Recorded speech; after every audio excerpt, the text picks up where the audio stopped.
Bueno, eh, mi nombre es Jesús Aguilar, soy residente de Medicina Interna de primer año y esta clase la coordinó la doctora Mari Carmen Lagunas Alvarado. Eh, a lo mejor si voy un poco rápido o no se me está entendiendo bien, les agradecería que me interrumpan, que expresen todas sus dudas que tengan. No hay ninguna duda que no valga la pena y con tal de que quede claro, pues con gusto me detengo. Si yo lo sé, pues lo trato de aclarar. Si no, la doctora nos ayuda y si no, todos lo buscamos. Bueno, Gracias, doctor. entonces vamos a empezar con un caso clínico. Como dice la doctora, pues todavía están en la escuela, entonces hay pacientes que ya van a haber visto de algunos tipos de padecimientos y de otros que no, pero ahorita lo vamos a ir aclarando. Bueno. Es un paciente femenino de 52 años de edad con antecedentes de diabetes, hipertensión, dislipidemia, obesidad y todas estas de 20 años de diagnóstico. Actualmente en control farmacológico con metformina, 850 miligramos cada 8 horas, losartán, 50 miligramos cada 12 horas, pravastatina, 20 miligramos cada 24 horas por la noche. El motivo de consulta: acude a consulta de control de patologías crónicas, refiriéndose actualmente a dolor de tipo urente. ¿Quién sabe qué es urente? Es dolor como tipo quemante. Bueno, o sea, de... Exactamente. Ajá, Como si quemara, como si ardiera, ajá, ¿verdad? ándale. Ajá. Urente en extremidades pélvicas y torácicas, bilateral, con inicio y cese espontáneo, acompañado de sensación de adormecimiento. Entonces, nada más ahí en el motivo de consulta, mm, ¿qué les llama la atención acerca de este tipo de dolor? ¿Qué características de lo poquito que llevamos, que ya nos empiezan a orientar? Son características pequeñas, pero que nos empiezan a orientar hacia algo en específico. ¿Alguien me El, puede dar una opinión? Ajá. perdón, el adormecimiento, Muy bien. también, bueno, que es con cese espontáneo. Ok. Y bueno, me llama la atención que es bilateral. Muy bien, es bilateral. Vamos a seguir viendo un poquito del caso clínico y ahorita vamos a hablar de todo eso y ya a medida que vayamos viendo la clase se van a ir acordando del caso clínico y van a decir, ah, por eso era así. Se reportan los signos vitales siguientes, que serían una tensión arterial ligeramente elevada, frecuencia cardíaca de 80, frecuencia respiratoria de 14 y saturando bien. Acude asimismo con laboratorios de hace 3 días en los que se reporta hiperglicemia, 192 miligramos por decilitro. ¿Alguien sabe cuánto es lo normal en ayuno? Tiene que ser menos de 100. ¿Cuánto, perdón? Tiene que ser en ayuno menos de 100. Exactamente, sobre todo en las personas que son sanas. Ajá. Urea de 38, nitrógeno ureico de 20, creatinina de 1.2, colesterol total de 260,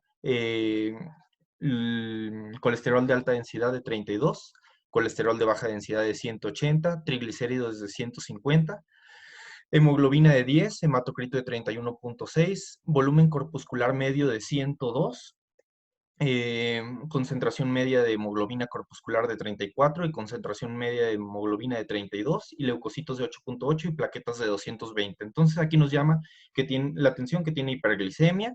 Vemos también que la creatinina está pues en el límite, pero por su edad y todo, pues ya lo clasificaríamos por código, por la fórmula de CKD-EPI en un estadio 3. Colesterol total también está aumentado. Vemos que hay una dislipidemia, tanto tiene disminución del HDL como del aumento del colesterol total, aumento también de los triglicéridos. Mm, y bueno, ¿qué diagnóstico sospecha? ¿Alguien tiene alguna sospecha diagnóstica por el cuadro clínico y los antecedentes del paciente?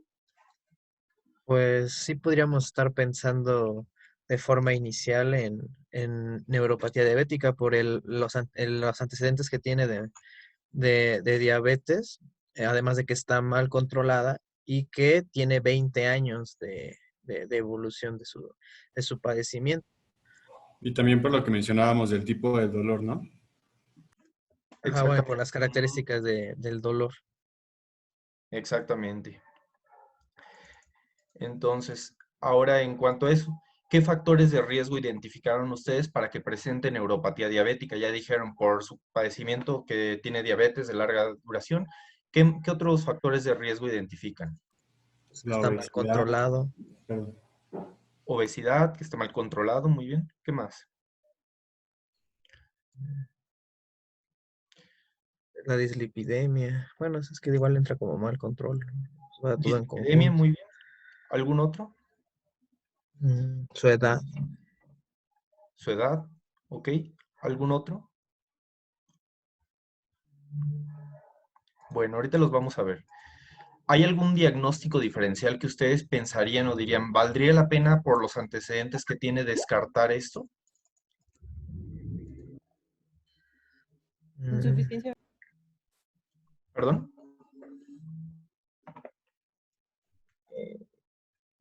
Bueno, habían mencionado insuficiencia venosa. Ok, generalmente la insuficiencia venosa del cuadro clínico es un poquito diferente, pero sí valdría la pena descartarlo. Lo vamos a explorar, entonces se lo vamos a descartar. ¿Alguna otra? Por ejemplo, en cuanto a los medicamentos que toma, ¿algo les llama la atención o alguno valdría la pena descartar un diagnóstico diferencial por estos medicamentos?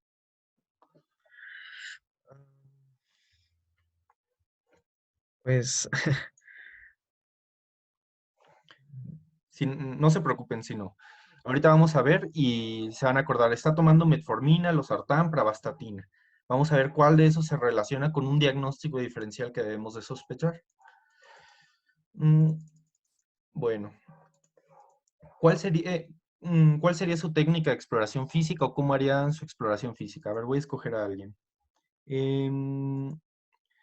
Martín, Martín Hernández. Sí, ¿Cómo harías tú la exploración física de un paciente en el que dijimos sospechamos que podría ser una neuropatía diabética?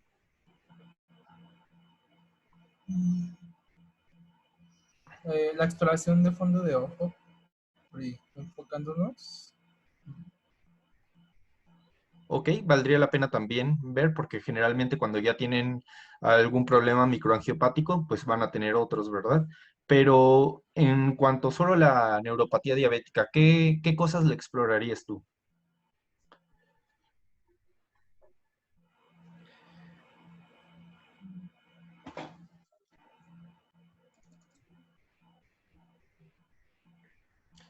Bueno, no se preocupen, ahorita lo vamos a ver.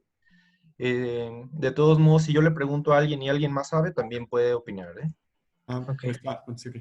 Ajá, A bueno. la exploración Eh, física se identificó pérdida de la sensibilidad en la prueba de monofilamento de 10 gramos en 5 puntos, pérdida de sensibilidad a la vibración, pérdida de sensibilidad a la punción, pérdida de sensibilidad a la temperatura en extremidades pélvicas y torácicas hasta las rodillas y hasta las muñecas bilateral. Son algunas de las cosas, ahorita vamos a ver todo lo que les debemos de explorar, pero algunas de las cosas más relevantes que vamos a tratar de buscar en la exploración del paciente que buscamos neuropatía diabética. ¿Qué recomendaciones daría para el tratamiento? ¿Alguien sabe cómo lo trataríamos? El paciente está teniendo dolor. No lo vamos a dejar con dolor. ¿Qué medicamento alguien se imagina que se le daría? ¿O ha Se le puede, escuchado, leyó? Ajá. se le pueden dar estos que le llaman estabilizadores de membrana neuronal, la pregabalina y gabapentina. Ok. ¿Algún otro? También había leído, pero bueno, la verdad no sé qué tan se aplique, se puede dar carbamazepina, pero creo que por sus efectos adversos ya casi no se usa para esto.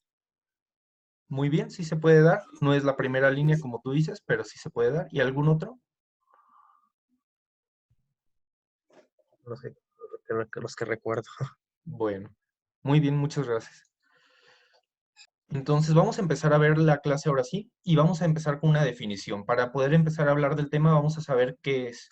La neuropatía diabética es un trastorno único neurodegenerativo del sistema nervioso periférico que preferentemente afecta los axones sensoriales, los axones autonómicos y en una menor proporción los axones motores, originando una pérdida de la función sensorial, manifestaciones autonómicas y dolor en una gran proporción de estos pacientes. No va a ser en el 100%. ¿Alguien sabe en cuántos de los pacientes que tienen neuropatía diabética van a tener dolor?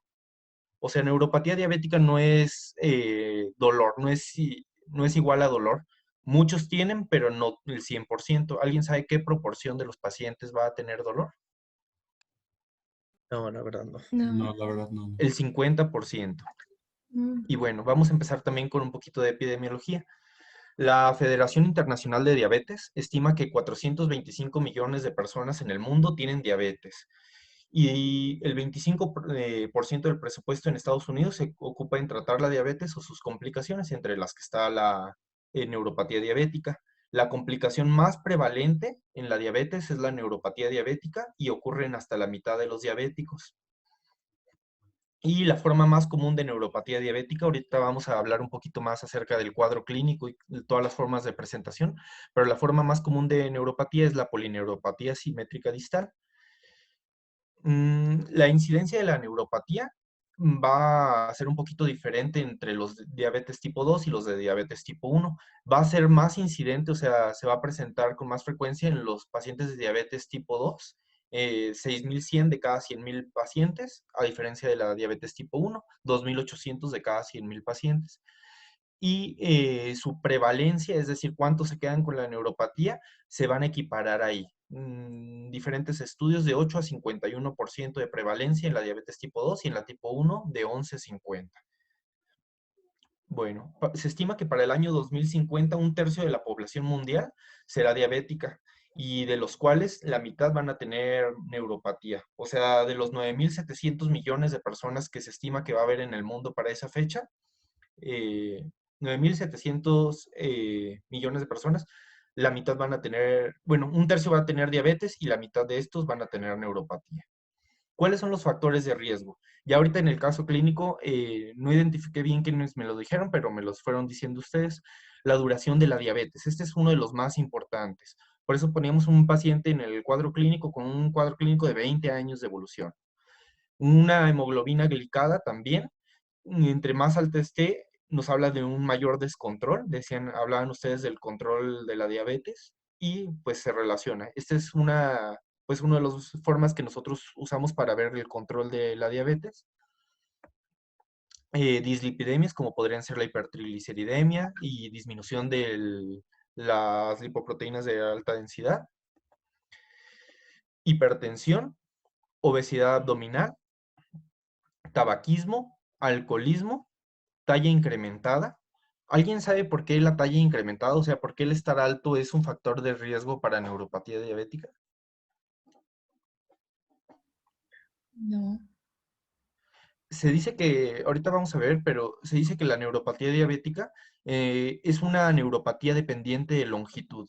Es decir, vamos a ver que va a afectar primero a los pies, porque es donde el segmento neuronal, el axón, tiene una mayor longitud, y en las personas de talla incrementada, pues esa es la teoría que hay, que como hay una mayor longitud del axón, se afecta un poquito más fácilmente. La edad avanzada también, que también lo mencionaron ustedes, y los genes de la enzima convertidora de angiotensina y la metiltetrahidrofolato reductasa también tienen que ver. Bueno, vamos a tener que es en su fisiopatología, que es una enfermedad de tipo Dying, una degeneración de tipo Dying-Bach. Quiere decir que los axones terminales, o sea, lo más distal de nuestro cuerpo, se van a ir retrayendo, se van a ir acortando básicamente. Y empieza, ahorita vamos a ver un poquito más, pero empieza generalmente en extremidades pélvicas. Una vez que ha alcanzado el nivel de las rodillas, se empieza a presentar en las manos. Decimos que es una distribución en guante y calcetín, pero generalmente empieza el calcetín, o sea, hasta la rodilla, y ahí empieza después el guante. Bueno, antes se creía por el hecho de que dijimos que afecta los axones terminales, que pues nada más se afectaba las células de Schwann y pues no había ninguna afectación en el cuerpo de la neurona, en la pericardia, pero actualmente ya se han visto muchos efectos que hay en la pericardia de los pacientes con neuropatía diabética y nos dice que entonces la afectación es desde la pericardia, desde donde está la neurona en la región dorsal hasta el axón terminal. Y bueno, en cuanto a su fisiopatología, también tenemos que, como les dije, va a haber una afectación desde la pericardia, desde el cuerpo neuronal. Vamos a tener reducción en proteínas estructurales del neurofilamento, como sería la GAP43 y la beta-tubulina. Vamos a tener también que puede haber isquemia. Bueno, se ha visto en los pacientes con neuropatía diabética que hay una reducción del aporte sanguíneo. La vasa nervorum tiene una membrana basal engrosada y entonces le da menos sangre al nervio, pero esto no, todavía está en debate si es el origen del problema o si es más bien ya una consecuencia de la demanda disminuida de oxígeno. Es decir, como el nervio ha perdido su función, ya no demanda tanto oxígeno y se pierde esa señal para que se estén produciendo los vasos sanguíneos alrededor. La desmielinización también se ha visto en algunos casos muy avanzados, pero en general, si les preguntan si la neuropatía diabética es una enfermedad desmielinizante, no se clasifica como una enfermedad desmielinizante. Ocurre en casos severos, pero no es parte así de su fisiopatología esencial. Bueno, ¿qué es lo que vamos a tener un poquito más ya yéndonos a lo bioquímico en cuanto a la fisiopatología? Vamos a tener primero que nada un aumento en la glucosa. El paciente es diabético, llamamos una neuropatía diabética. Entonces tenemos un aumento en la glucosa. Ese exceso de sustrato lo vamos a tratar nosotros, nuestro cuerpo lo va a metabolizar. Bueno, la vía principal va a ser por la glicólisis. Por la vía del piruvato se va a convertir en acetilcoenzima A y cada una de estas moléculas de acetilcoenzima A por la vía del ciclo del ácido tricarboxílico se va a formar en una molécula de ATP. Ya cuando se forma eso, también va a estar la nicotinamida, ¿cómo se llama? Nicotinamida, adenina, dinucleótido, que se va a oxidar y se van a producir especies reactivas del oxígeno. Cada una de estas especies reactivas del oxígeno van a ser lo que va a intervenir principalmente en la fisiopatología de la neuropatía. Ahorita vamos a hablar por qué. También se van a producir igual estas especies reactivas de oxígeno por la vía de los polioles. La glucosa se metaboliza también por la vía de los polioles, aumenta el sorbitol y después se producen especies reactivas de oxígeno. Estas especies reactivas de oxígeno se van a combinar con los ácidos grasos libres y también con las lipoproteínas y se van a unir a receptores tipo Toll-like receptor 4, LOX1, o también pueden glicar las proteínas terminales de acción terminal y van a producir señales proinflamatorias. Todo esto nos va a dar un aumento en la apoptosis, daño en el ADN del nervio. Vamos a encontrar también, son varias teorías, todos son hallazgos que se han encontrado en pacientes de neuropatía diabética y se habla de que no es una sola vía que causa el daño en la neuropatía diabética, la fisiopatología hay muchos mecanismos que están involucrados. Vamos a tener también una sobreexpresión de canales de sodio y una menor expresión de canales de potasio que nos va a dar una hiperexcitabilidad. Es decir, los canales de sodio en el nervio van a hacer que el cuerpo responda más al dolor. Los canales de potasio van a disminuir la excitabilidad. Entonces, como va a haber una sobreexpresión de los canales de sodio, pues va a haber una mayor respuesta al dolor. ¿Cuáles son estos canales de sodio principalmente que vamos a tener? El canal de sodio 1.7, 1.8 y 1.9. Va a haber también un desequilibrio entre las vías ascendentes. ¿Alguien sabe las vías ascendentes de qué nos habla? O sea, cuando hablamos de una vía neural ascendente, ¿es una vía de qué tipo? Sensitiva. Sensitiva. Exactamente, sensitiva. Y las vías descendentes pues, pueden ser vías motoras o vías inhibitorias.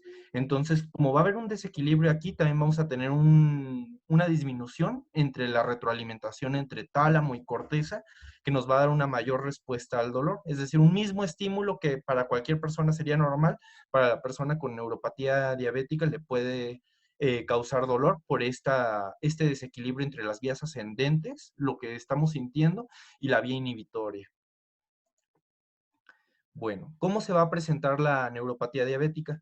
Tenemos que la forma más común de presentación es la polineuropatía simétrica distal. Por eso les preguntaba en el caso clínico que cómo lo veían y alguien me dijo, llama la atención que está presentado de manera bilateral. Es simétrica. Si la encontramos que no es simétrica, podemos empezar a pensar en diagnósticos diferenciales, pero si encontramos una polineuropatía simétrica distal, con una distribución en guante y calcetín, bueno, la primera opción que vamos a pensar es en una neuropatía diabética. Ahorita vamos a hablar un poquito más de esto. La neuropatía autonómica es la otra forma de presentación. ¿Alguien sabe qué es la neuropatía autonómica? Pues que están afectadas las funciones del sistema nervioso autónomo, como la sudoración, regulación térmica con vasodilatación y eso. Este, pues sí, principalmente son esas. Muy bien, principalmente interviene la regulación cardíaca, Ujú. gastrointestinal, urogenital. Y bueno, otras neuropatías focales que son más raras, como las mononeuropatías aisladas. Entre estas mononeuropatías aisladas, ¿alguien sabe cuáles son las más frecuentes que vamos a relacionar con la neuropatía diabética? O sea, son raras las neuropatías focales por neuropatía diabética, pero cuando se llegan a presentar mononeuropatías aisladas por neuropatía diabética, ¿cuáles son las más comunes? Pues no estoy Pues, seguro, pero por la fisiopatología, sí, en mano y pie. ¿Ok? No, no es lo más común. O sea, lo más común es que sea una polineuropatía asimétrica distal, pero cuando solo encontramos una raíz nerviosa afectada, generalmente son de los pares craneales, de los motores oculares, como serían el 3, el 4 y el sexto par. Bueno, podemos encontrar también afectación de toda una raíz o de múltiples raíces. Y vamos a ver este diagramita que nos va a ayudar a recordarlo. La presentación más común, la polineuropatía simétrica distal, distribución primero en calcetín, llega a las rodillas y entonces se empieza a presentar en guante también.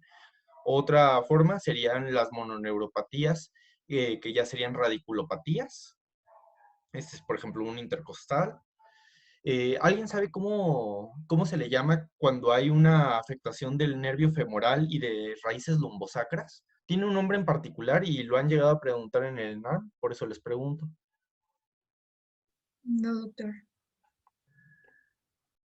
no. Bueno, le llaman amiotrofia diabética y se presenta con una debilidad de los músculos iliopsoas y cuádriceps, aductores también. Bueno, y otras formas de presentación ya serían las mononeuropatías. Aquí vienen, por ejemplo, para ejemplificarlo mejor, pues ya en dedos, en manos, que seguirían solo un dermatoma o algo así, pero lo más común sería en pares craneales, 3, 4 y sexto par craneal, y las autonómicas, que nos va a preocupar sobre todo que afecten corazón, es lo más importante, y bueno, también pueden afectar gastrointestinal, genitourinario. El cuadro clínico. Vamos a tener dos tipos de cuadro clínico o los dos juntos. Generalmente, el más común que vamos a encontrar de manifestación inicial va a ser este de la izquierda para ustedes. Afectación de las fibras cortas o fibras C. Puse aquí como chile, como una flamita, porque así lo va a sentir el paciente, como que le quema, como que le arde, como si le dieran pinchazos, como si le estuvieran dando piquetitos. Y esto es cuando las fibras cortas se están afectando. Las fibras cortas van a transmitir este tipo de dolor. Y el otro tipo de manifestaciones es por las fibras delta C o las fibras largas de dolor. Y básicamente esto es lo que nos van a dar es un adormecimiento, una pérdida de la sensibilidad vibratoria, una pérdida de la propiocepción. A ver, ya me contesto. Raúl, ¿sabes qué es la propiocepción? Raúl Baeza. Sí, es como la identificación del cuerpo por sí mismo, ¿no? Mm, ¿Me puedes explicar un poquito más? O sea, que yo sea capaz de percibir mis extremidades. Exactamente, percibir en qué posición están, dónde están, ¿sí? O sea, aunque nadie lo esté tocando, ¿dónde está? ¿Sí? Si está doblado, si no, si está extendido, cómo está mi parte del cuerpo, o sea, en relación al resto, al eje. Bueno, en cuanto al diagnóstico, el diagnóstico para hacer un diagnóstico de neuropatía diabética, en general, en la mayoría de los casos, va a ser suficiente la historia clínica y la exploración física. En la historia clínica, ahorita vamos a hablar en el diagnóstico diferencial de algunas cosas que vamos a buscar, pero importan los medicamentos que tomaba antes, si tomaba alcohol o no, si en la familia hay este tipo de problemas, cuánto tiempo lleva. ¿Por qué? Porque, por ejemplo, en la neuropatía diabética tiende a ser un cuadro que lo presentamos crónico, no es una presentación aguda, no es de un día para otro, sino que poco a poco se fueron presentando los síntomas, poco a poco se fue presentando el adormecimiento, poco a poco se fue presentando esa sensación urente en las extremidades. ¿Alguien puede describirme cómo es el dolor neuropático? ¿Qué han oído acerca? Hay diferentes tipos de dolor, todos lo sabemos, dolor cólico, hay muchos tipos de dolor. El dolor que le llamamos neuropático, ¿cómo es? Urente, ardoroso. Muy bien, puede ser urente. ¿Qué más? ¿Qué Ujú. características tiene? Dijimos que el paciente tenía un inicio y cese espontáneo del dolor, ¿sí se acuerda? Sí. Tiende a ser así espontáneo. ¿Qué más? Suele estar asociado también a otras manifestaciones neurológicas locales, ¿no? Como parestesias y así. Muy bien. Y puede ser independiente de estímulos. Es decir, hay veces que alguien puede tener dolor abdominal y tú aprietas y duele más, ¿no? Pero el dolor neuropático se puede presentar independiente de estímulos o que el estímulo que hubo no sea proporcional al dolor que tuvo, ¿sí me explico? Es Ujú. decir, nada más rozó la sábana y con eso ya presentó una gran cantidad de dolor. Bueno, ahí algo te llama la atención y piensas en dolor neuropático. Muy bien. Entonces, va a haber otras herramientas que podemos apoyarnos. Ahorita vamos a hablar un poquito más acerca de la exploración. Como es este puntaje clínico de la neuropatía de Toronto modificado, es básicamente como si fuera un cuestionario y luego tú también le das calificaciones por tus hallazgos en la exploración y en base a eso vas a tener una calificación y vas a ver si el paciente es sospechoso o no de tener neuropatía diabética. Entonces, en cuanto a la exploración física, eh, bueno, antes de, esos ya son para explorar de las fibras largas, que para explorar de las fibras cortas, dijimos que podía dar dolor urente, que podía dar sensación de quemazón o así. Las fibras cortas nos van a transmitir la sensibilidad superficial, nos van a transmitir dolor. ¿Cómo lo exploraría? A ver, déjenme ver. Yolanda Denis. Aquí estoy, doctor. Hola, Yolanda. ¿Cómo Hola. explorarías las fibras cortas? ¿Cómo te darías Ah, cuenta si tu paciente tiene afectación de las fibras cortas? la verdad es que lo desconozco, doctor. ¿Ok? Bueno, hay varias maneras. Entonces, lo primero que vamos a ver es si tiene sensibilidad a la temperatura. Tú tomas tu martillo de reflejos, generalmente los tenemos así, metálicos. Si se fijan, está al revés a lo mejor.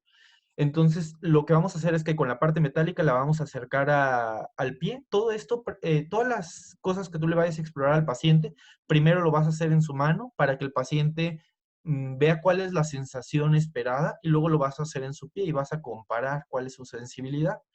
Y entonces al poner el extremo metálico al pie del paciente, ¿qué es lo que él debe reportarte? Pues que se siente Está frío, frío. ¿no?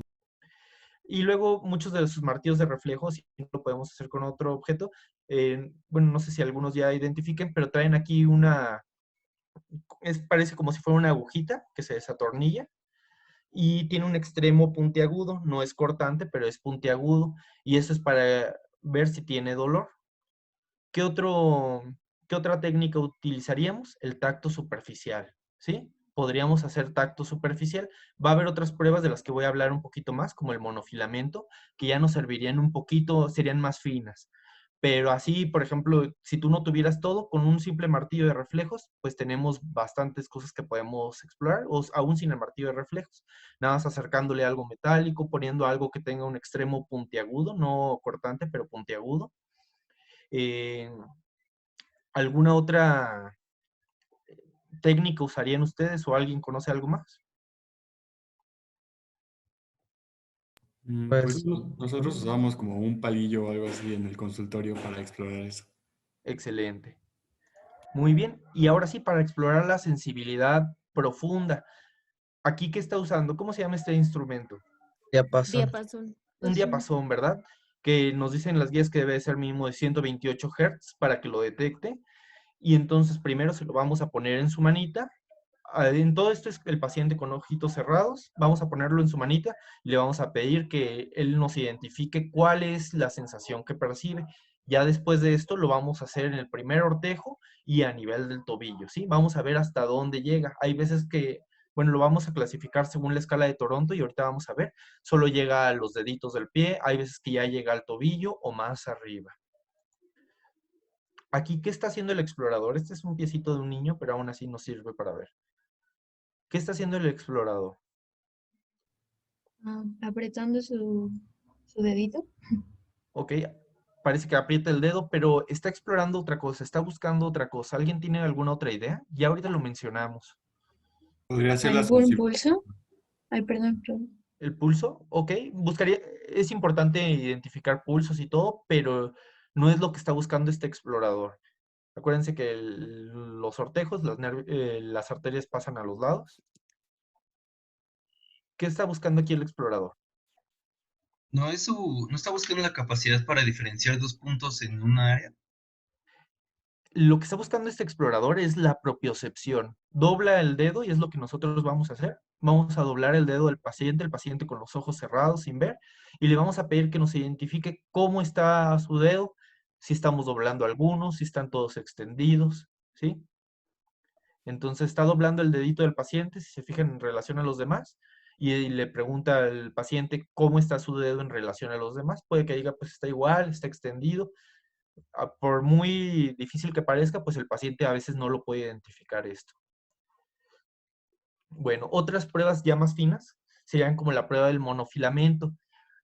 ¿Alguien lo ha hecho alguna vez? No, eso sí No, no. No. Bueno, el monofilamento es este instrumento. Ya en muchos consultorios tienen, las unidades de medicina familiar la mayoría de las veces tienen. ¿Y qué es por qué se llama monofilamento de 10 gramos? Hay también monofilamentos de 1 gramo que nos van a aumentar la especificidad, pero nos van a reducir la sensibilidad. Más bien nos van a aumentar la sensibilidad, pero nos van a reducir la especificidad.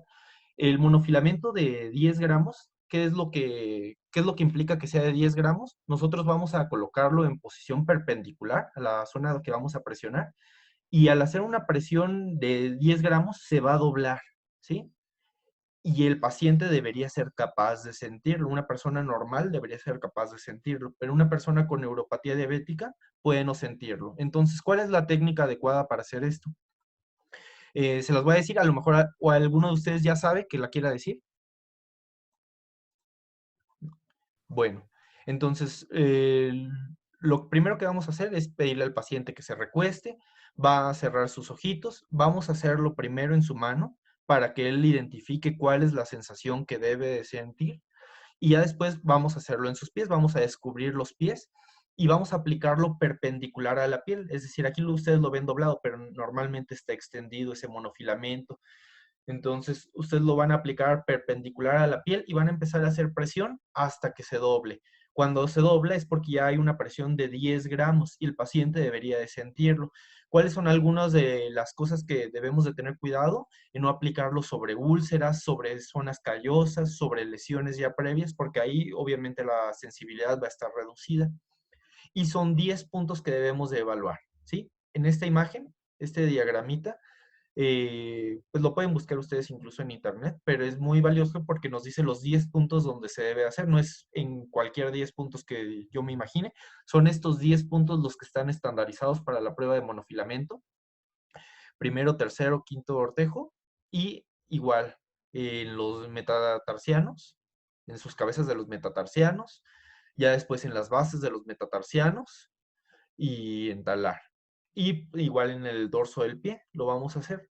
Si de estos 10 puntos, 4, o sea, hay pérdida de la sensibilidad en 4 de estos 10 puntos, ya tenemos una sensibilidad del 97% y una especificidad del 83% para decir que el paciente tiene neuropatía diabética.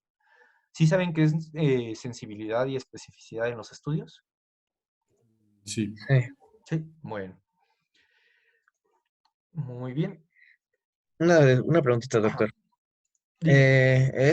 El aparatito entonces con el este monofilamento, así se pide nada más, hay como, o sea, el instrumento como tal, ¿o tiene algún nombre en específico?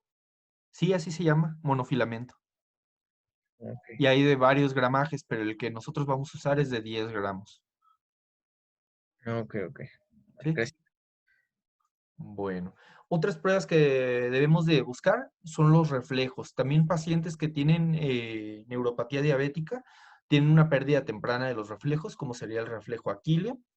¿Y cuál es este? El rotuliano. El rotuliano, exactamente.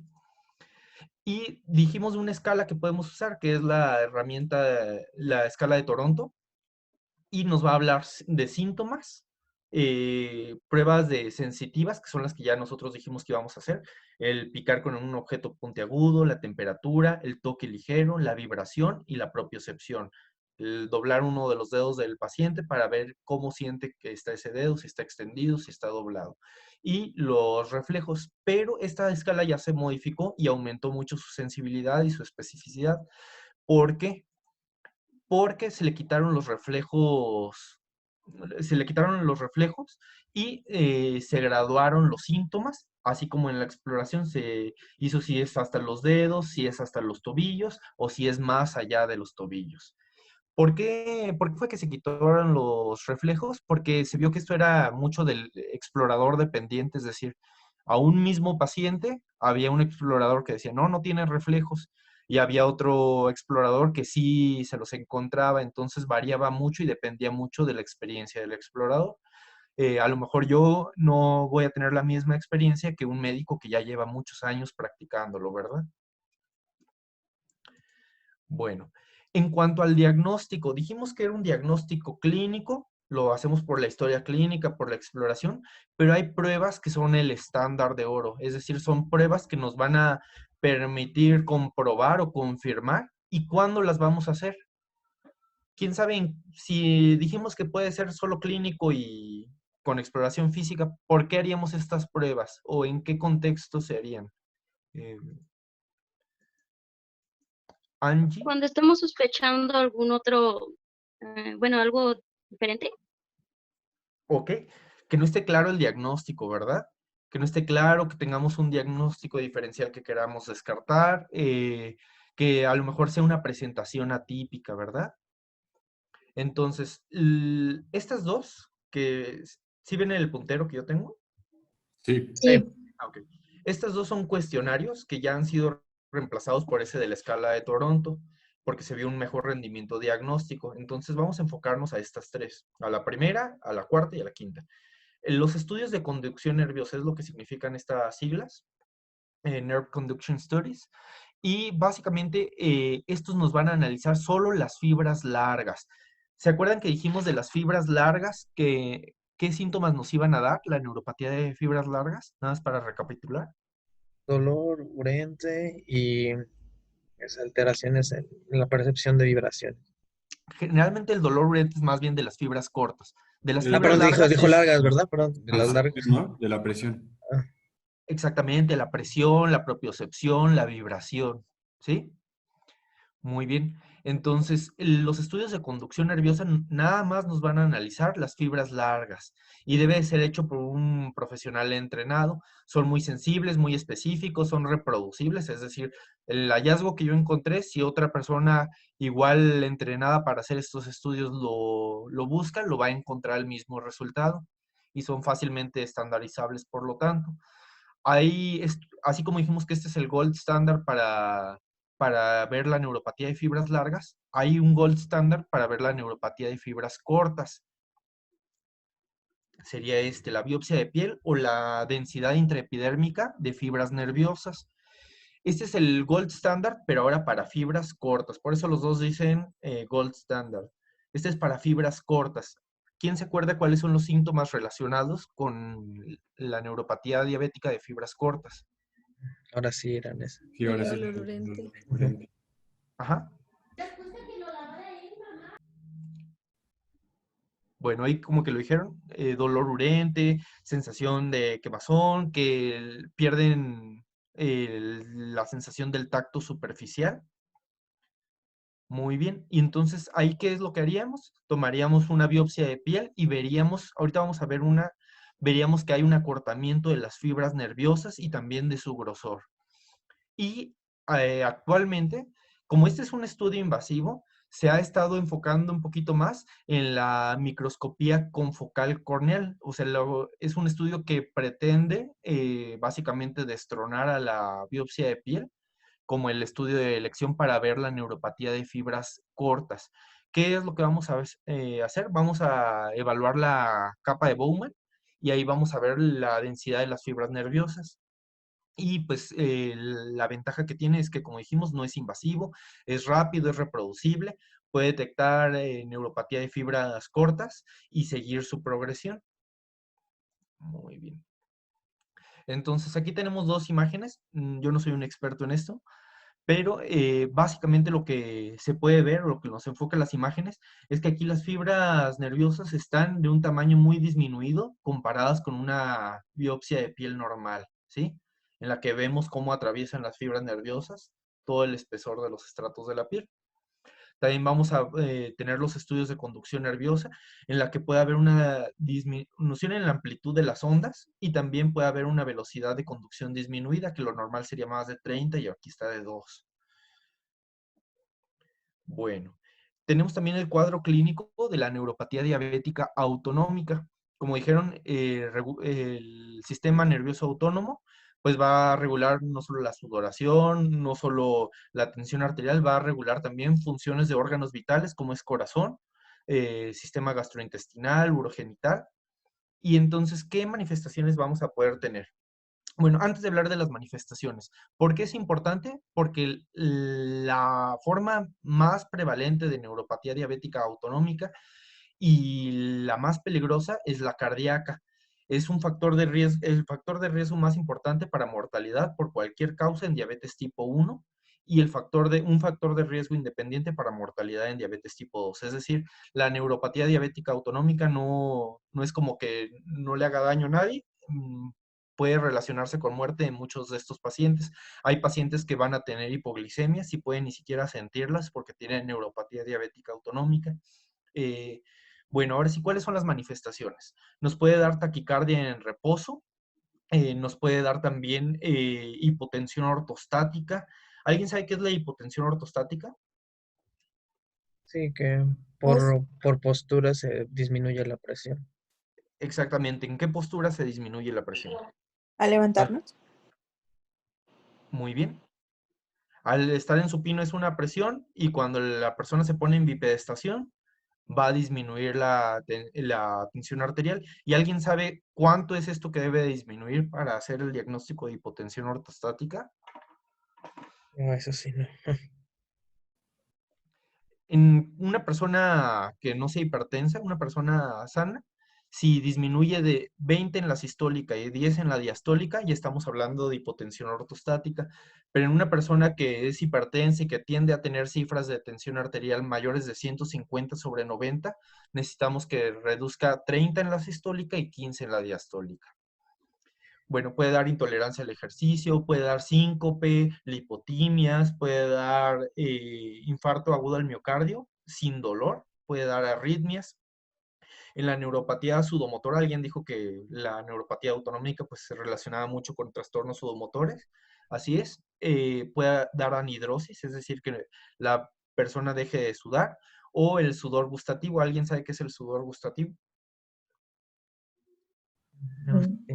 Son las personas que empiezan a comer y en cuanto empiezan a probar el alimento empiezan a sudar muchísimo, como si estuvieran haciendo ejercicio.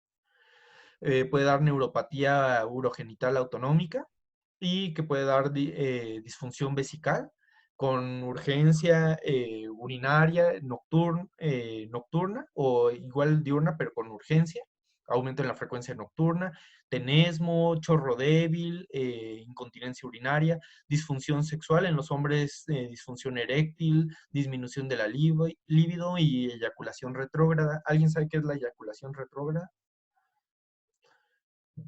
Que en Bueno, esto es lugar más de, raro. Ajá, dime. sí, que en lugar de que pues la eyaculación sea hacia afuera, se queda dentro del conducto, ¿no? La eyaculación retrógrada sí sale parte de la eyaculación hacia afuera, pero lo que pasa es que no se va a cerrar adecuadamente el esfínter vesical y lo que nos va a dar es que una parte exactamente del semen va a ir hacia la vejiga. Y en las mujeres puede darnos disminución de la libido, lubricación inadecuada. En cuanto a lo gastrointestinal, nos puede dar náusea, vómito, distensión abdominal después de comer, variabilidad incrementada en las glicemias y diarrea nocturna. Y bueno, muchos de estos síntomas se van a relacionar con algo que le llamamos gastroparesia, ¿verdad? Que también puedes darle a las personas con neuropatía diabética. El diagnóstico diferencial. ¿Cuándo vamos a nosotros buscar tengo un paciente diabético de larga evolución y llega por un cuadro de dolor, pero ¿cuándo yo buscaría que a lo mejor, o me diría, ¿sabes qué? Esto a lo mejor no es neuropatía diabética? Bueno, cuando tenemos una presentación aguda o subaguda de la neuropatía, es decir, se presentó de unos días para acá, antes estaba completamente normal y de un día para otro se presentó. Cuando no es dependiente de la longitud, es decir, que se presentó primero en las manos y ya después en los pies, o en los pies no se ha presentado. Cuando hay predominio motor, es decir, cuando hay predominio de los síntomas motores, que el paciente tiene inestabilidad, que no puede mover bien una parte de su cuerpo y lo sensitivo está normal. Bueno, eso nos haría decir, ¿sabes qué? Espérate, a lo mejor es otra cosa. Y asimetría de signos y síntomas neuropáticos, es decir, es de un lado nada más, es en un solo pie, en el otro no. Dijimos que era una neuropatía simétrica distal, ¿verdad? La asimetría nos haría sospechar de otros diagnósticos. En esos casos que presentemos estos síntomas atípicos, bueno, ahí es cuando vamos a referir con neurología, va a realizar una consulta neurológica y vamos a requerir algunos estudios adicionales, como serían medición de vitamina B12. Por eso les decía en el cuadro clínico que si algún medicamento les llamaba la atención. Ahí el paciente, ¿se acuerdan qué tomaba? Tomaba Sí, losartán, tomaba pravastatina y ¿qué otro? pravastatina y metformina. Y metformina. ¿Alguien sabe cuál Ajá. es uno de los efectos adversos de la metformina? Que disminuye la absorción de vitamina B12, ¿no? Exactamente, y nos puede dar neuropatías. Disminuye la absorción de, en general, todas las vitaminas del complejo B, eh, pero vamos a buscar sobre todo la medición de la vitamina B12. Vamos a tener también test de función tiroidea, electroforesis de proteínas séricas con inmunofijación, buscando enfermedades autoinmunes, punción lumbar, test genéticos, resonancia magnética nuclear. Todos estos estudios se hacen ya buscando diferenciales y obviamente van a ser orientados al cuadro clínico del paciente. Entonces, entre los diagnósticos diferenciales principales tenemos la neuropatía alcohólica. Es muy común que los pacientes con alcoholismo crónico presenten neuropatía, neuropatías genéticas, neoplasias. Hay neoplasias que llegan a infiltrar raíces nerviosas o que llegan a afectar la médula y pueden dar neuropatías. Neuropatía inducida por medicamentos, como dijimos, de la metformina, perdón. Amiloidosis, deficiencia de vitamina B12. Pues también podemos sospechar en algunas infecciones. ¿Alguien sabe qué infección es la causa más común de neuropatía? La infección por herpes. Exactamente, por herpes zóster, ¿verdad? Ujú. Bueno, el tamizaje, es decir, ¿cuándo le vamos a buscar neuropatía diabética a un paciente diabético? Va a variar si es diabetes tipo 1 o tipo 2. En los pacientes con diabetes tipo 2 va a ser al diagnóstico y después anual, ¿sí? En los pacientes con diabetes tipo 1 va a ser cada 5 años posterior al diagnóstico y después anual. Perdón, a los 5 años posterior al diagnóstico y después anual. ¿Sí? Igual vamos a hacer todas las pruebas de las que ya hablamos. El tamizaje para neuropatía diabética autonómica. Este es para la neuropatía diabética clásica, ¿verdad? En distribución guanti, calcetín y todo.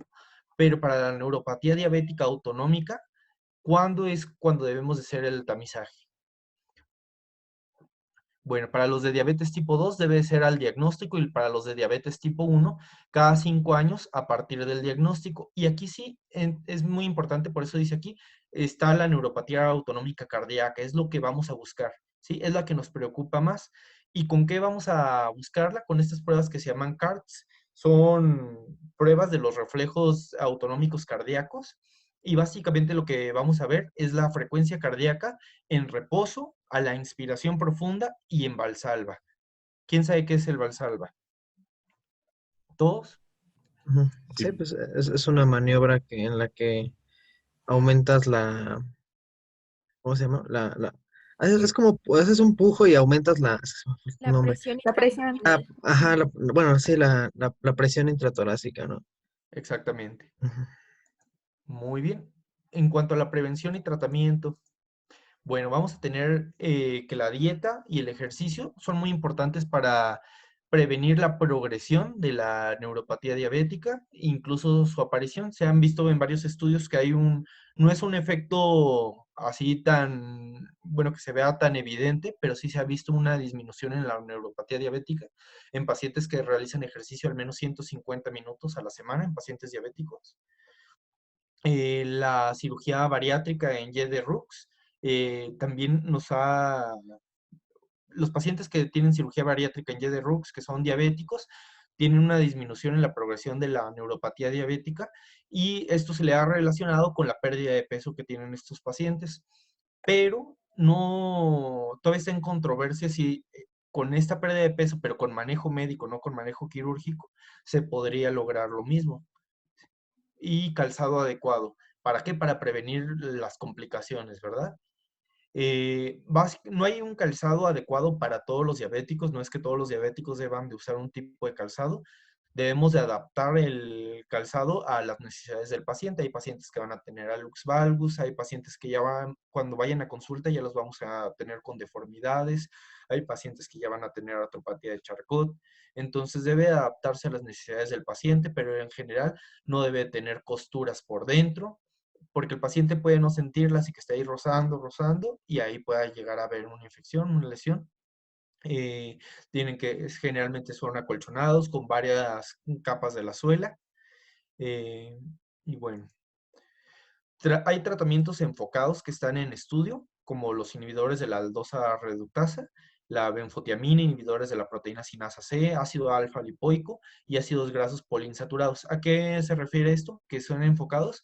Se está tratando de intervenir en varios puntos de la fisiopatología, pero hasta el momento ninguno ha dado resultados tan prometedores. Ahora, la pregunta de oro.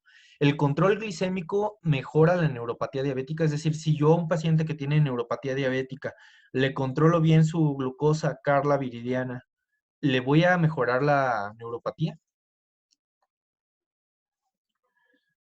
¿Sí está Carla Viridiana Gómez?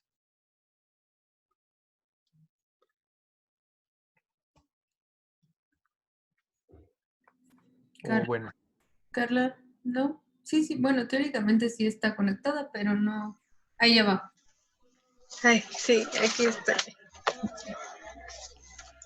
Carla, si yo tengo un paciente diabético que ya empieza a presentar neuropatía y yo le controlo a la perfección su glucosa, ¿se va a mejorar la neuropatía? ¿Va a disminuir su progresión? ¿Incluso se puede quitar?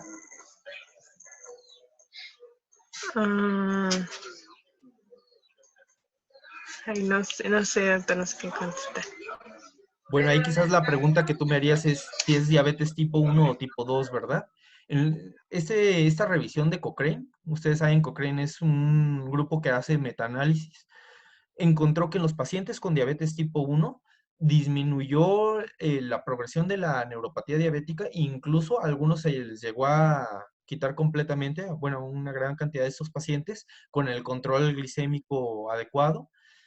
En cambio, en los pacientes con diabetes tipo 2, sí se vio una reducción en la incidencia y en la progresión, pero no fue estadísticamente significativo. Ustedes saben que debe ser una P de menos de 0.05 para que sea significativo.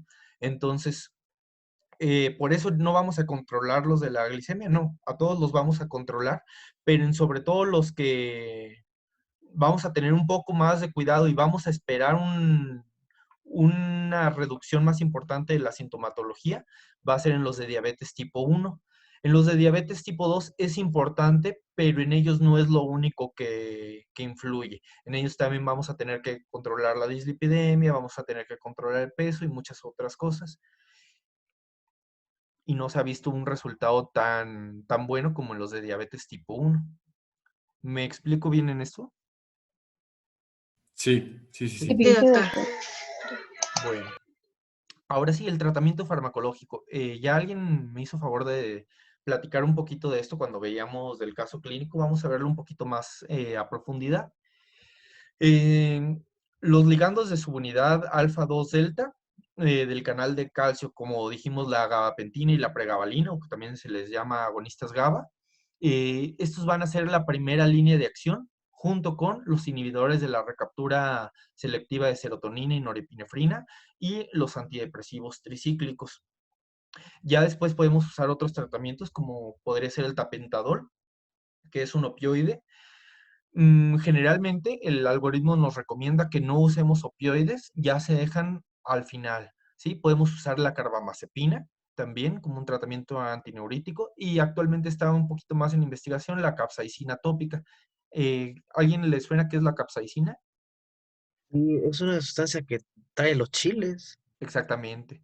Es como si le pusiéramos chile de manera tópica. ¿Y qué es lo que va a hacer la capsaicina tópica? Va a saturar los nociceptores, o sea, los receptores del dolor los va a saturar y va a hacer que el cuerpo disminuya su expresión. Es decir, si teníamos, dijimos que en los pacientes con neuropatía diabética tenían una expresión aumentada de los nociceptores, de estos canales de sodio, van a tener ahora con la capsaicina tópica una menor expresión de estos nociceptores, pero igual no es un tratamiento de primera línea porque no ha demostrado un beneficio tan importante. Los de primera línea serían los ligandos de la subunidad alfa-2 delta, los inhibidores de la recaptura selectiva de serotonina y norepinefrina y los antidepresivos tricíclicos. Hay que adaptarlo a las necesidades del paciente y a sus características. Entonces, vamos a ver el algoritmo. Un paciente con dolor diabético, dolor de neuropatía diabética, escoger cualquiera de estos tres. ¿Por qué los ponemos a los tres al mismo nivel? Bueno, hubo este estudio aleatorizado, controlado con placebo, que evaluó amitriptilina, que es un antidepresivo tricíclico, duloxetina, que es un inhibidor de la recaptura de serotonina y norepinefrina, y pregabalina, que es un ligando de la subunidad alfa-2 delta en pacientes con dolor de neuropatía diabética crónico. ¿Y qué es lo que encontró? Que los tres medicamentos eran iguales, ninguno era superior a los otros, ¿sí? Ahora, el que dio un poquito mejor de calidad de vida a los pacientes, se habla que fue la duloxetina. Hubo un ligero aumento en lo que ellos reportaron que era su calidad de vida. Vamos a hablar también un poquito acerca de cuáles serían los efectos secundarios. Doctora Laguna, ¿todavía tengo tiempo o ya es la hora? Sí, todavía tenemos tiempo. Yo había Bueno. como hora y media. Ok. Ya no me falta mucho. Bueno, entonces, cualquiera de estos tres lo vamos a considerar de primera línea. Y si no hubiera ningún efecto, entonces vamos a cambiar completamente a cualquiera de los otros tres, ¿sí me explico? Por ejemplo, yo empiezo con los anticonvulsivantes, que ahí es donde entra la pregabalina y la gabapentina. Y si no hubiera ningún efecto, no hay ninguna mejoría, entonces cambio a cualquiera de los otros. Si hay un efecto parcial, es decir, si hay una mejoría pero no total, ahí sí lo puedo combinar con alguno de los otros tres. ¿Queda claro? Sí. Sí, sí, sí. Bueno, entonces aquí están las dosis. Este cuadrito, bueno, no sé si les puedo pasar la presentación, pero si no, de todos modos, en los artículos que tiene la doctora Lagunas, ahí está. Y básicamente resume la dosis inicial. Por ejemplo, los pacientes con pregabalina y gabapentina, nunca vamos a iniciar con la dosis de mantenimiento. ¿Por qué? Por sus síntomas o sus reacciones adversas que pueden presentar. Pueden presentar el más común que van a presentar con los anticonvulsivantes o los agonistas GABA. ¿Cuál es? El mareo, ¿sí? Van a presentar mucho mareo los pacientes, por eso lo pone aquí en primer lugar, dizziness. Pueden presentar somnolencia, de hecho debemos de interrogar al paciente que si no maneja maquinaria pesada, que si no maneja, se lo debe tomar en la noche. Puede tener aumento de peso, náusea, vómito, boca seca y, bueno, tiene interacciones con los opioides. Otros tratamientos, dijimos, los inhibidores de la recaptura de serotonina y norepinefrina, como la duloxetina y la venlafaxina. Igual aquí tenemos una dosis inicial y ya vamos a llegar hasta una dosis de mantenimiento. Pueden presentar igual somnolencia, mareo, dolor de cabeza, eh, apetito reducido, constipación y se deben de evitar el uso de inhibidores de la monoaminoxidasa también y antidepresivos tricíclicos, como sería la amitriptilina. La imipramina se usa más en pacientes geriátricos que la amitriptilina. Entonces hay que tener cuidado y por eso les digo, hay que adecuarlo al paciente. Y bueno, ya al final, considerar los opioides. Se pueden dar, pero no es la primera línea. Hubo un estudio que salió que el tapentadol era muy bueno y todo, pero después ya se vio que estaba un poquito viciado el estudio por la farmacéutica que lo estaba promocionando, entonces por eso no se recomienda de primera opción. Y hay dos que están aprobados por la FDA. ¿Alguien sabe cuáles son? ¿Dos qué, No. perdón? Es que no Dos escuché de bien. estos medicamentos, o sea, de todos estos medicamentos, la FDA en sus guías de la ADA, bueno, en las guías de la ADA menciona que la FDA solo aprueba dos de estos medicamentos para el tratamiento de la neuropatía diabética. Pues, La FDA es la sí, la comisión allá Food, en Drug Estados and Unidos Drug que aprueba los Association. medicamentos, ¿verdad? Ujú. Pues nada, pues sería pregabalina y gabapentina, ¿no? Solo la pregabalina y la duloxetina, ¿sí? Obviamente podemos usar cualquiera de estos, ¿sí? Son medicamentos que se ha demostrado su uso, pero que estén aprobados por la FDA, bueno, son de primera línea la pregabalina y la duloxetina. Y bueno, aquí nada más la evidencia de eso. Este es un fragmento de ahí de la guía de la ADA para diabetes. Ahora, el tratamiento de la neuropatía diabética autonómica. ¿Qué es lo que vamos a tratar de mejorar? Pues los síntomas. Entonces, en cuanto a la hipotensión ortostática, vamos a ver que el paciente tenga un adecuado aporte de sodio, evitar medicamentos hipotensores, medicamentos que si tiene hipotensión, pues no le vamos a dar algo que lo hipotense todavía más, medias compresivas, y el objetivo es evitar los síntomas. No es subir la presión ni nada, no es mantener al paciente con una presión alta, es nada más evitar los síntomas, ¿sí? Hay medicamentos que se han formulado para aumentar la presión cuando el paciente tiene el episodio de hipotensión, como la midodrina y la droxidopa, pero todavía no están aprobados para su uso. En cuanto a la gastroparesia o los síntomas gastrointestinales, bueno, el que está aprobado es la metoclopramida, pero tiene algunos efectos adversos. ¿Alguien sabe cuál es el efecto adverso de la metoclopramida? Sí, era ¿cómo se llama esta cosa? Síndrome extrapiramidal, ¿no? Exactamente, y podemos presentar por lo mismo disinesia, ¿sí? Que el paciente tenga trastornos motores o acaticia. La acaticia es que el paciente siente que tiene contracciones musculares, que no puede estar quieto, que se tiene que parar, ¿sí? Y ya hay otras intervenciones que podemos usar, como el stent transpilórico, estimulación eléctrica gástrica, que está mostrando resultados muy buenos, miotomía gástrica endoscópica y pues ya en los casos más severos, piloroplastía laparoscópica, es decir, quitamos la obstrucción para que todo lo que entre al estómago, pues luego salga, o gastrectomía. Para confirmar la gastroparesia, ¿quién sabe cuál es el estudio, el estándar de oro? O se lo sospechamos por el cuadro clínico, pero para confirmarla, ¿cuál sería el estudio que haríamos? Ah, Estamos hablando que la función motil del estómago, pues no está, ¿verdad? Entonces, ¿qué estudio haríamos para verlo? Pues Bueno, es la la gama. gammagrafía. Ajá. ¿Gamografía? Ajá, gammagrafía. Ese es el estándar de oro para ver eso. Y bueno, en cuanto a la diarrea, podemos dar análogos de somatostatina, antibióticos si sospechamos que está habiendo sobrecrecimiento bacteriano, antagonistas selectivos de los receptores de serotonina. Y en cuanto a la disfunción vesical que dijimos que también podía tener, se puede usar la presión suprapúbica, es decir, si la vejiga no se estaba vaciando completamente, hacemos una presión suprapúbica y con eso podemos ayudar a su vaciamiento. Cateterización autónoma intermitente, es decir, que el paciente se ponga básicamente una sonda Nelaton y por ahí pueda sacar la pipí, y anticolinérgicos, ¿sí? Como sería la tolterodina, es un medicamento que está aprobado para este uso. En cuanto a la disfunción eréctil, bueno, nos ayudaría la suspensión del tabaquismo, porque recordemos que es la causa más común de disfunción eréctil, reemplazo de testosterona en algunos pacientes, estatinas, inhibidores de la fosfodiesterasa 5, prostaglandinas intracavernosas y transuretrales, que se hacen en casos más severos, y en los casos más severos, bombas de vacío y prótesis peneanas. Y en trastornos sudomotores, hidratantes o secantes, ¿sí?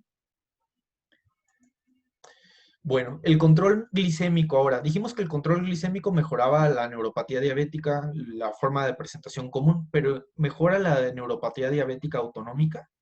Bueno, hubo estos estudios, que es el DSCT, que es el más grande que se hizo, y este STENO2, y básicamente lo que nos demostraron es que mejoraba la progresión de la neuropatía diabética autonómica cardíaca hasta 45% en pacientes con diabetes tipo 1, y en los de diabetes tipo 2, el riesgo de progresión de neuropatía autonómica cardíaca se disminuía hasta 68%. Por eso, a pesar de que no va a los pacientes diabéticos tipo 2, a lo mejor no les va a quitar la neuropatía si tiene una distribución en guante y calcetín, no por eso vamos a dejar de cuidar la glucosa, además de todas las demás razones, ¿no?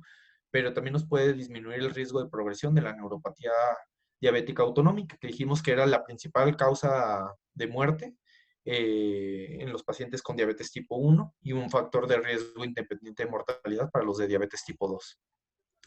Y ya por último, ¿qué secuelas puede tener la neuropatía diabética? ¿Por qué es tan importante? No solo se trata, y es muy importante que el paciente va a tener dolor, pero no solo es esto, sino que también tiene aumento del riesgo de tener lesiones dérmicas. Si el paciente pierde la sensibilidad y algo le está lastimando, él puede que ni siquiera note que tiene una herida en el pie hasta que ya está infectada, hasta que hay algo más. Aumenta el riesgo de infección y puede dar un aumento en el riesgo de la destrucción articular de Charcot. Recordemos que en esta hay un desequilibrio entre los músculos extensores y los músculos flexores, que se hace que se pierda la arquitectura normal del pie, se pierde el arco del pie y pues van a cambiar los puntos de presión y eso puede causar una destrucción articular. Y bueno, eso es todo por mi parte. No sé si alguien me quiera hacer alguna pregunta o alguna duda que haya quedado, algo que yo no haya explicado bien o que haya dicho mal. Nada más tengo una duda. Ajá. ¿Por qué se realiza la gamografía para detectar gastroparesia? Es el estándar de oro. O sea, antes se había evaluado, por ejemplo, con el paso de medio de contraste en radiografías, pero se vio que podía dar resultados falsos positivos y falsos negativos. Y la gamografía es el estudio que tiene mayor sensibilidad y especificidad. No a todos los pacientes, pues, obviamente se los van a hacer, porque es un estudio que no en todos lados hay, pero sí es, si te preguntan el gold standard, bueno, cuando ya lleguen al ENARM les van a preguntar muchos gold standard para muchas cosas y es la gamografía. Ok, vale, gracias.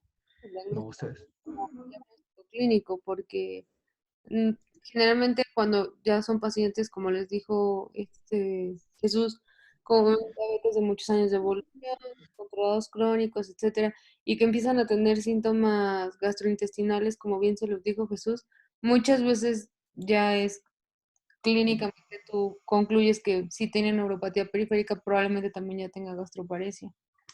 Y ya no, pues le das más bien tratamiento sintomático, porque realmente no se lo vas a poder quitar, ¿no? Ok. La clínica es lo que más pasa porque no tenemos acceso en todos los lugares a los estudios, ¿no? Ujú.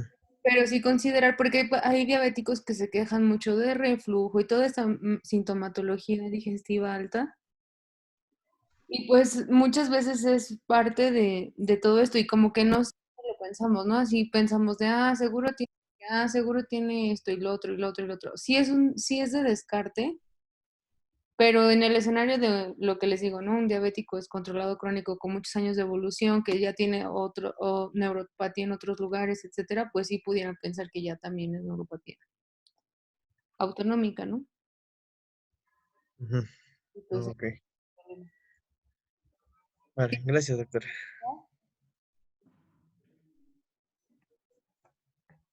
¿no? ¿Nadie? No, doctora. Creo que saben más de neuropatía diabética que de ortopedia, porque participaron más hoy que la vez pasada. En ortopedia estábamos todos así como de, ok. Bueno, pues gracias, Jesús. Te mando tu constancia y